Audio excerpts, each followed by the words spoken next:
दोस्तों नमस्कार। मैं प्रशांत कौशिक सम्मान इंडिया के मंच पर आप सभी का हार्दिक स्वागत करता हूँ, हार्दिक अभिनंदन करता हूँ। आशु जी, क्या लगता है आपको, क्योंकि लगातार व्यापारिक हितों की आप बात करते हो जी। और व्यापारियों की जो समस्याएं हैं उसको आप बिल्कुल, क्योंकि पर्सनली उन चीजों को देखते हो और महसूस भी करते हो, तो हाईकोर्ट बेंच, व्यापारी भी लगातार इस बात को कह रहे हैं कि हाईकोर्ट बेंच पूरे पश्चिम बेल्ट के अंदर आनी चाहिए। इलाहाबाद प्रयागराज जाने में उन्हें बड़ी दुश्वारियां सामने आती हैं। तो आप व्यापारिक दृष्टिकोण से, व्यापारियों के हितों के दृष्टिकोण से इस मुद्दे को कितना महत्वपूर्ण मानते हैं? हाईकोर्ट बेंच का मुद्दा लगभग 50-55 साल पुराना मुद्दा है और पहली बार मेरठ में ऐसा देखने को मिल रहा है कि ये मुद्दा सिर्फ अधिवक्ताओं तक सीमित ना रह के ये पूर्ण रूप से जन आंदोलन में तब्दील होने वाला मुद्दा हुआ है।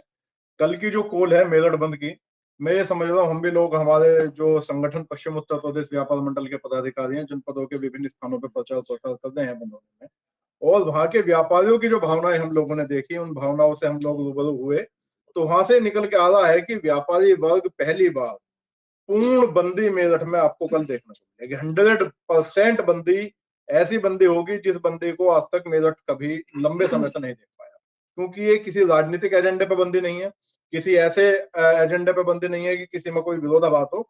ये पूर्ण रूप से आम जनता की समस्याओं को लेकर मेरठ बंद की कॉल की गई है। रही हाईकोर्ट बेंच की बात, हाईकोर्ट बेंच की स्थिति ये है कि हाईकोर्ट जाने के लिए पाकिस्तान की हाईकोर्ट बताते हैं यहाँ से पास पड़ेगी। अगर हम जाने लगे हैं तो यहाँ से मेरठ की दूरी 750 किलोमीटर, इलाहाबाद जाने से हाईकोर्ट पाकिस्तान की पास पड़ेगी। हम लोग तो पश्चिम उत्तर प्रदेश के अंदर 22 जनपद, और 22 जनपद भी वो जनपद जो उत्तर प्रदेश में सबसे ज्यादा रेवेन्यू देने वाले जनपद है, सबसे ज्यादा राजस्व देने वाले जनपद है। उसके बाद भी पिछड़ेपन के हालात ये हैं कि हाईकोर्ट के लिए हमें जूझना पड़ रहा है, लगातार संघर्ष करना पड़ रहा है। और पिछले 6 महीने से जिस तरह से निकल के चीजें आई हैं, चाहे हमारे जनप्रतिनिधि हों, चाहे हमारे राज्यसभा सांसद हो, लोकसभा सांसद हो, और हमारे जो मेरठ, बागपत, बुलंदशहर, बिजनौर आदि क्षेत्रों के जो सांसद हैं, उन्होंने जब लोकसभा में बढ़ चढ़ के इस मामले को उठाया, तो मैं समझ पा रहा हूं कि आने वाले समय में इस मसले में कहीं ना कहीं केंद्र सरकार और कानून मंत्रालय मेरठ को या आसपास के किसी भी जनपद को हाईकोर्ट की बेंच देने के लिए जो है मजबूर होगा। और अगर इस तरह की चीजें होती हैं तो मेरा एक सुझाव भी है, हमने कल भी जो मेरठ बार एसोसिएशन के अध्यक्ष हैं उनसे भी निवेदन किया कि इस मूवमेंट को लगातार बना के रखें। ये मूवमेंट ऐसा ना हो कि कल के इस मूवमेंट के बाद फिर ये ठंडे बस्ते में चला जाए।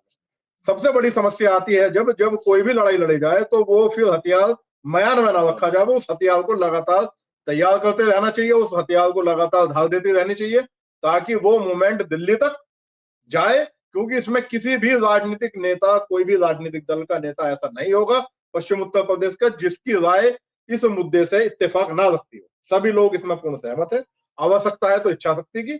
अभी मुझसे जो पूर्व वक्ता थे, वरिष्ठ एडवोकेट है राम कुमार शर्मा जी, उन्होंने एक बात कही, बात वास्तव में है कि पश्चिम में लीडरशिप की कमी है। अगर पश्चिम की लीडरशिप मजबूत होती तो ये मुद्दा बहुत पहले हल हो गया होता।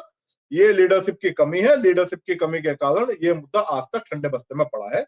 तो आवश्यकता है इसे आगे बढ़ाने की। व्यापारी वर्ग पूर्ण रूप से, और सबसे ज्यादा समस्या व्यापारी को उठानी पड़ती है। आप समझो कि यहाँ से हाईकोर्ट जाने का मतलब है कि यहाँ से रिजर्वेशन अगर सेकंड या थर्ड क्लास में कराया जाएगा तो 1,000 रुपए का तो टिकट होगा। उसके बाद जब स्टेशन पर उतरेगा 1,000 रुपए का वहां कमरा लेगा, जिसमें वो स्नान आदि निवृत्त होकर वहां पे फिर वकील साहब के पास पहुंचेगा। और इसे कहने में भी मुझे कोई वो नहीं है, संकोच, कि वहां का जो वकील जब ये देखता है कि पश्चिम से आया है, मेरठ से, गाजियाबाद से, नोएडा से आया है, तो वो फिर उनका फाइनेंशियली शोषण करने का भी काम करते हैं। और एक बार अगर आपने फीस दे दी, ये भी मैं बता दूं, तो फिर उनकी इच्छा है वो आपका फोन उठाए कि ना उठाए। उस फोन को उठवाने के लिए आपको दोबारा जाना पड़ेगा, उतना ही खर्चा करके जाना पड़ेगा। तो ये फाइनेंशियली भी, मेंटली भी शोषण का शिकार समाज पश्चिम का हो रहा है। और इसमें चाहे व्यापारी वर्ग हो, किसान वर्ग हो, मजदूर वर्ग हो, कोई भी वर्ग हो, कोई भी वर्ग ऐसा नहीं है जो अछूत हो इस समस्या से। तो ये मेरा अपना मानना है कि इस समस्या का समाधान सरकार को प्राथमिकता के आधार पर करना चाहिए, ताकि पश्चिम में एक राहत की सांस मिल सके हम लोगों को, कि हम लोगों को इतने बड़े बड़े दूर दूर जाके धक्के ना सके।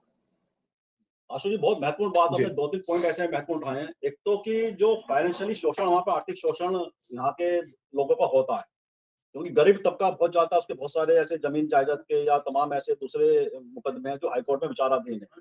तो ये तमाम दुश्वारियां उसके सामने आती हैं। और साथ ही आपने कहा कि जो आंदोलन की जो आवाज है वो लगातार मुखरता के साथ कंटिन्यूटी में बनी रहे। ये नहीं कि आंदोलन हुआ, फिर आवाज बंद हो गई, फिर कुछ समय बाद फिर आंदोलन हुआ, फिर दोबारा से वो मुखरता आई आंदोलन के अंदर।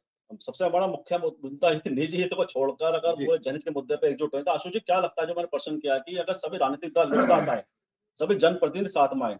अभी हमने हाल में देखा कि हमारे जो यहाँ के लोकसभा सांसद हैं, अरुण गोविल जी का कल गृह मंत्री जी से मिले। उससे पहले लक्ष्मीकांत वाजपेयी जी ने राज्यसभा में मुद्दा उठाया। तो ये अलग-अलग जो भूमिका सभी जनप्रतिनिधि निभाते हैं, एक साथ एक मंच पर एक साथ क्यों आवाज़ नहीं उठाते हैं और सभी दलों के बड़े वरिष्ठ नेताओं को एक साथ लेकर बैठकर राजनीतिक नेतृत्व के सामने बैठे हैं, आवाज़ उठाएँ, क्या लगता है आपको? विषय दूसरा है। विषय ये है कि एक सूत्र में बांधने के लिए जो धागा चाहिए वो धागा कौन बनाए, उस धागे की भूमिका कौन निभावे, वो धागा बनना पड़ेगा बार एसोसिएशन। बार एसोसिएशन एकमात्र ऐसा माध्यम है जिस माध्यम के तहत सभी राजनीतिक दल, सभी व्यापारिक संगठन, सभी एनजीओ, सभी सामाजिक और असामाजिक जो भी संगठन और सामाजिक राजनीतिक दल हैं, वे सब उसके माध्यम से एक सूर में बंध सकते हैं।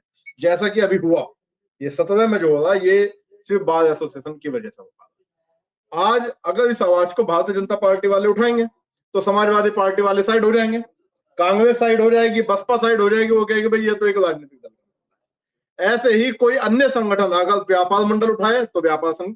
तो इस तरह से जो आंदोलन वकीलों का है, उस आंदोलन को समर्थन देने के लिए सब तैयार है, बासल्त बार एसोसिएशन इस मुहिम को इसी तरह अनावरत रूप से जारी रखे और पूरी निष्ठा के साथ जारी रखे।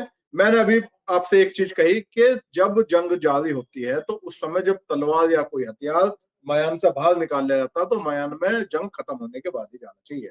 ये जो आंदोलन की शुरुआत मेरठ बार एसोसिएशन ने करी है, जो पश्चिम उत्तर प्रदेश हाईकोर्ट बेंच संघर्ष समिति भी है, तो 22 जनपदों की ये केंद्रीय समिति है, 22 जनपदों के वकील, 22 जनपदों का पूरा संगठन, वकीलों का दल बल इनके साथ है। इस मुहिम को ये अब पश्चिम उत्तर प्रदेश तक फैलाने का काम करें और इसके बाद पश्चिम के सभी राजनीतिक दलों के सांसदों के साथ एक सेमिनार करें, उसमें सभी जो राजनीतिक दल है उनके नेताओं को बुलाएं, साथ में जो सामाजिक संगठन है उन्हें, व्यापारिक संगठन है उन्हें, विभिन्न जनपदों के किसान संगठन है उन्हें, और इसके साथ साथ इसे ग्राम प्रधान, अभी जो ठाकुर साहब बोल रहे थे बिल्कुल सही कह रहे थे, देहात का व्यापारी जोड़ो, देहात का किसान जोड़ो, देहात का मजदूर जोड़ो, जिला पंचायत ब्लॉक प्रमुख जोड़ने पड़ेंगे, नगर निगम के पास जोड़ने पड़ेंगे। आज मैं समझ रहा हूँ, आज हम खड़े हैं तो आप सभी मुझसे सीनियर है, वरिष्ठ, आज आप एक चीज देख लें कि इस मुहिम में कल मेरठ बार एसोसिएशन के कार्यालय में बैठक थी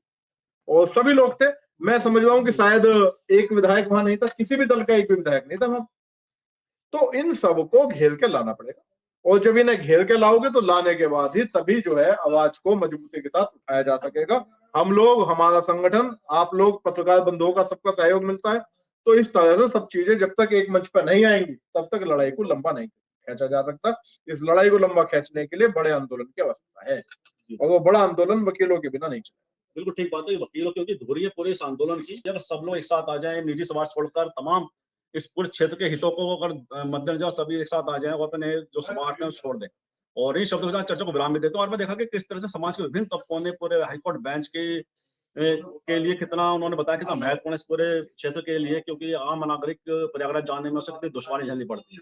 और इन शब्दों का चर्चा को विराम भी देते हैं और मैं आपसे भी आग्रह करता हूँ कि वीडियो लाइक करें, शेयर करें, कमेंट करें, साथ ही समान यूट्यूब चैनल को सब्सक्राइब, बेल आइकन अवश्य दबाएं, इससे चैनल के अपडेट आपको समय से मिलते हैं। आप सबका बहुत बहुत धन्यवाद। बहुत